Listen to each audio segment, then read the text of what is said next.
Have you ever wondered what it's like to run a MOLLY MAID franchise? Wondered if you have what it takes? Welcome to Running a Franchise with MOLLY MAID. In this series, we take you behind the scenes, introducing you to key members of MOLLY MAID Canada and the amazing partners we work with. We'll cover the history of the business and share insights into the support we offer franchise partners and the opportunity for success that's yours for the taking. Welcome to the MOLLY MAID podcast, episode 1. I'm your host, Fiona Stiant. And in today's episode, we are going to take you right back to the beginning of the MOLLY MAID story with our founders, Adrienne and Chris Stringer, who will share with us how they built a strong global brand.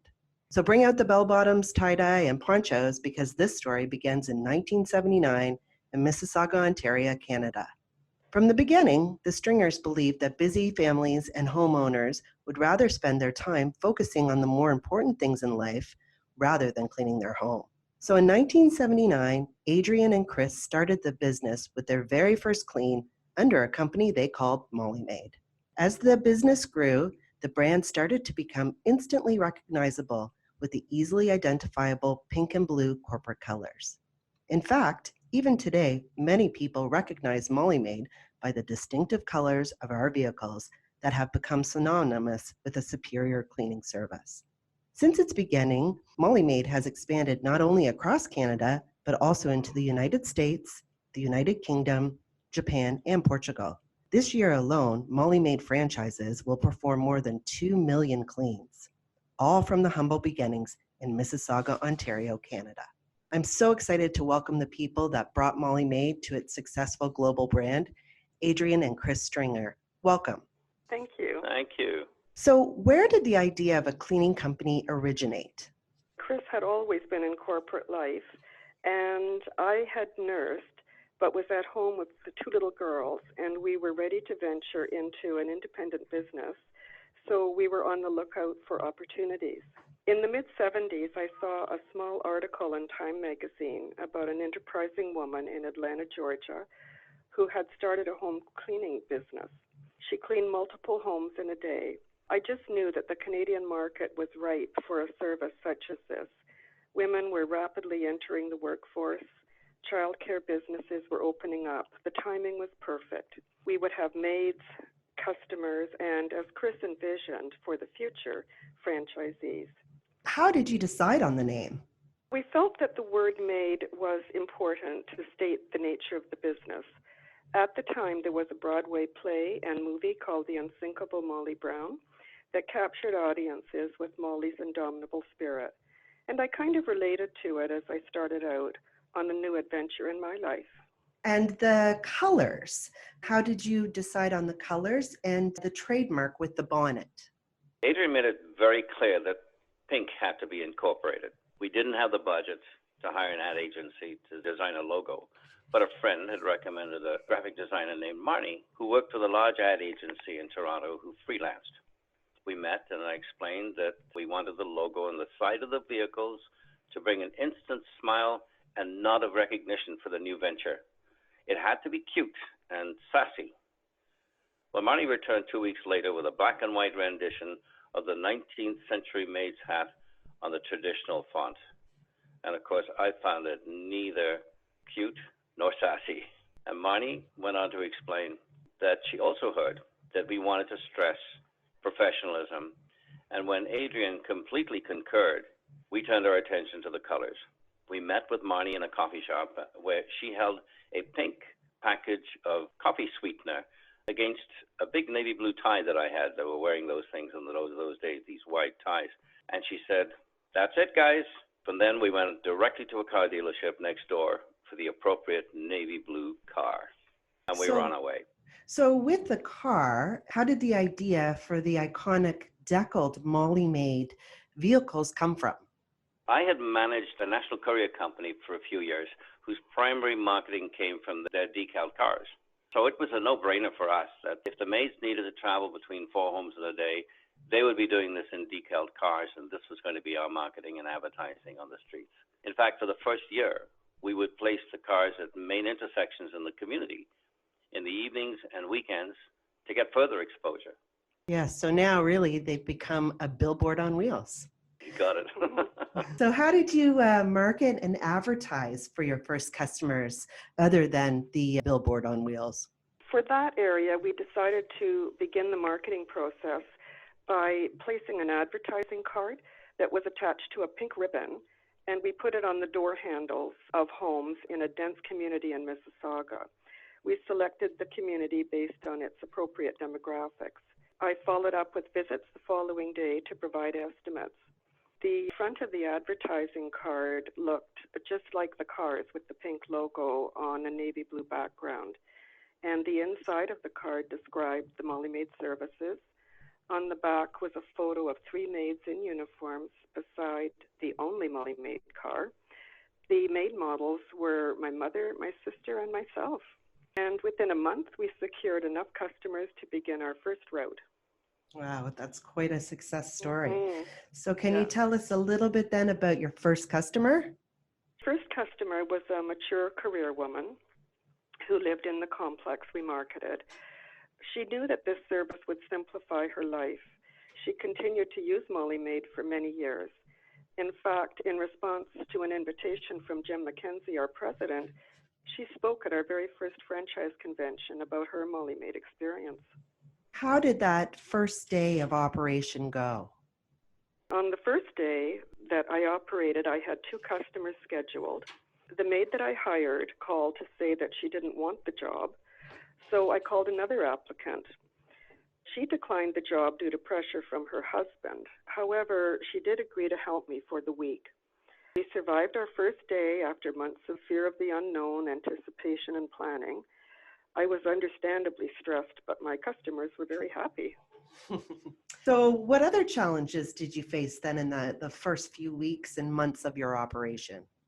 I would say that the main challenge I faced during that period was to prove that multiple homes could be cleaned in a day by professionally trained staff. And we did accomplish this right away. At that time, homes were cleaned by a single cleaning lady spending the whole day in a home. My unforeseen challenge, however, was due to my inexperience. I had no idea that our targeted labor force would be so unreliable. I had to learn how to select dependable staff from an entry-level labor market. Yes, and today that still does seem to pose quite a challenge. So what advice then would you have for franchise owners who are starting out? My advice would be to really pay attention during your training.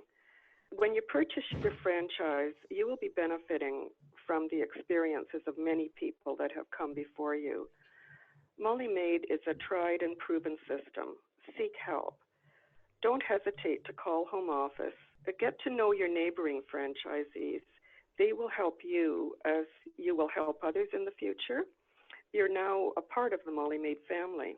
That's a really good point. We definitely feel that franchise owners and the Molly Maid support team, we're partners in this. And ultimately, the franchise owner's success is our success. That's right. So many of our franchisees work with their spouse or partner. What advice do you have for those starting a business together? And what challenges did you both have to overcome as a married couple running the business? At the time, I had 2 small children that I had to get childcare for. My husband worked to pay the bills. My profession was nursing, and I had no business experience. So Chris and I would spend our evenings after putting the kids to bed reviewing the challenges of the day and how to deal with them. I had to make this system work. It was our future. So just get on with it. The advice we give to couples coming into the business is to really understand each other's strengths and capitalize on them. A new business introduces challenges that you've not experienced before, so it requires strength and diligence by the active partner, it's easy for me to say, and understanding and endless patience by the less active partner. Remember, when we started in business, we had no role models, so we struggled with sorting out our individual roles in the business. Today, a new franchisee is surrounded by role models. Get to know your neighboring Molly Maid franchises and find out what works for them. I will say, Chris, one thing that we do try to do is at our regional meetings and our national convention, we do encourage franchise owners, the newer franchise owners coming into the Molly Maid team, to pair up with some of our longer term owners or owners that have had quite a lot of success to find out what they're doing to be successful. That is the secret. Yeah, that's Fiona. a great Really. idea. Mm-hmm. They learn from one another. Yeah. So was it always the plan to build Molly Maid into a franchise business? Oh, absolutely. Yeah, from the beginning, we wouldn't have started the business if we didn't feel that we were going to expand into the franchise market. Okay. And having said that, what do you believe sets Molly Maid apart from the competition? The branding. Jim McKenzie was a brand person all along, building brands before he joined Molly Maid. And I sense that our strength is the branding, the very distinctive logo and the catchy name, of course, the easily identifiable vehicles, the corporate leadership that has always been stable and consistent over 40 years. The company is highly regarded in business circles as a well-managed company. And I believe that the Molly Maid system has been consistently applied by a strong franchise base that is consistently supported by a dedicated home office. If one word can be used to describe Molly Maid's ongoing success over 40 years, it is definitely consistency. Yeah, and we believe that strongly, don't we? Yeah, absolutely. Well, and we thank you, our founders, for doing such a great job to set us in the right direction and keep us going. You are You're welcome. So if you could do it all over again, would you do anything differently? No. No, I don't think so. I just have one last question. It's a fun question. So our theme for the next national convention is superheroes. So if you could be any superhero, who would you be and why? Oh my, putting us on the spot like that. Superhero. You know, Fiona, we're not in the superhero business because you've got to realize the vintage that we come from. Superhero business. I'm not sure I can answer that.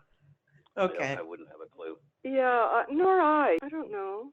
I think maybe we're just too practical. You're hitting the wrong vintage, honey. All right, no problem. I didn't know if you would say like Supergirl or superhero or something, but all right. Well, I really want to say thank you for joining us today on our first episode with me, Fiona Strand, as your host. And I would say to our listeners, if you like our show and want to know more, check out www.mollymaid.ca or please leave us a review on iTunes. Thank you for joining us on Running a Franchise with Molly Maid. If you're interested in learning more about franchise opportunities with Molly Maid Canada, please send us an email at franchiseopportunities@mollymaid.ca. Be sure to like, share, and subscribe to the podcast so you never miss an episode. Until next time, keep it clean.